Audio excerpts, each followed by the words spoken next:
Hello, আজকে আমার একটা বন্ধুর বার্থডে, তো সেখানে যাব, তার জন্য রেডি হচ্ছি। সানস্ক্রিন তো এই গরমে মাস্ট হ্যাভ।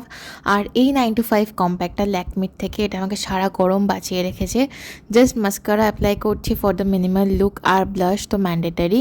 লিপটাকে জাস্ট লাইন করে একটু গ্লস লাগিয়ে নিয়েছি, তাতেই ঠোঁটটা দেখো কি জুসি লাগছিল, ও মাই গড। আর সুন্দর একটা ক্ল্যাচার লাগিয়েছিলাম, সেটাকে একটু শো অফ করার চেষ্টা করছিলাম। তারপর একটা সামার পারফেক্ট পারফিউম অ্যাপ্লাই করে আমি আমার আউটফিট চেক নিয়ে বেরিয়ে পড়ি। আর বেরিয়ে তো কেক কেনাটা একদম ম্যান্ডেটারি বার্থডে বলে দেবব্রতকে নিয়ে চলে যাই কেক কিনতে, আর আমরাও একটু পেট পুজো করে নিই। আমি, রিয়া আর দেবব্রত একসাথে যাচ্ছিলাম। আমরা যাচ্ছিলাম পার্ক স্ট্রিটের কোনো একটা রেস্টুরেন্টে, কিন্তু যেটায় যাওয়ার কথা ছিল সেটায় যাওয়া হয় না আনফর্চুনেটলি। ওটায় প্রচণ্ড ওয়েটিং লিস্ট ছিল, তাই আমরা চলে যাই মার্কোপোলোতে।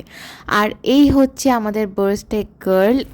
ও আমার কাছে ভীষণ কাছের, কারণ ও আমার কলেজের সব থেকে ফার্স্ট বন্ধু বলতে পারো। আর ও ভীষণ ইনোসেন্ট, ভীষণ ভালো, মানে এতটা ইনোসেন্ট এখনকার জেনারেশনে ভাবাই যায় না।